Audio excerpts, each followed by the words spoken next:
بسم اللہ الرحمن الرحیم۔ السلام علیکم ورحمۃ اللہ وبرکاتہ۔ حضرت نذیر رضی اللہ تعالی عنہ بن حارث عبدلی کا قبول اسلام۔ حضرت نذیر بن حارث لوگوں میں بڑے عالم تھے اور کہا کرتے تھے تمام تعریفیں اس اللہ کے لیے ہیں جس نے ہمیں اسلام کی دولت سے نوازا اور محمد صلی اللہ علیہ وآلہ وسلم کو بھیج کر ہم پر احسان فرمایا اور ہم اس دین پر نہیں مرے جس پر ہمارے آباء و اجداد مرے۔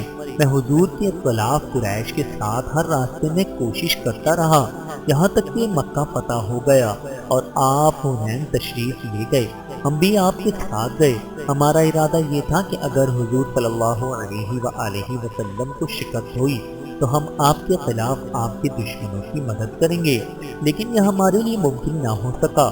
جب آپ جعفرانہ پہنچے تو میں اپنے اسی ارادے پر تھا کہ اچانک حضور صلی اللہ علیہ وآلہ وسلم سے میری ملاقات ہوئی۔ آپ بڑے خوش تھے۔ آپ نے فرمایا نذیر؟ میں نے کہا جی حاضر ہوں۔ آپ نے فرمایا تم نے غزوہ حنین کے دن جو کچھ کرنے کا سوچا تھا یہ اس سے بہتر ہے۔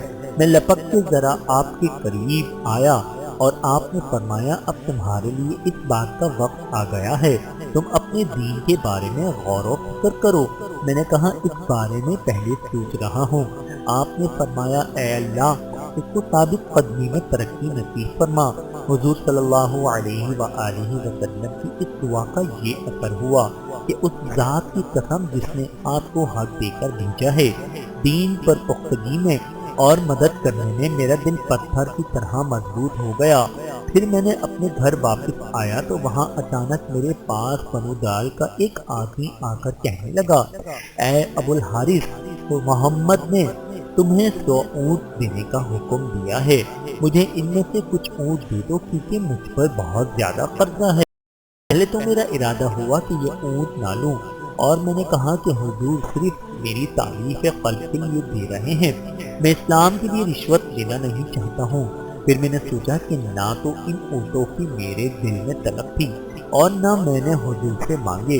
حضور صلی اللہ علیہ وآلہ وسلم خود ہی دے رہے ہیں، اس لیے میں نے وہ اونٹ لے لیے اور ان میں سے دیوی کو 10 اونٹ دے دیے۔ حضرت نذیر رضی اللہ تعالی عنہ پر اللہ رب العزت کی کروڑوں رحمتیں نازل ہوں۔ آمین ثم آمین۔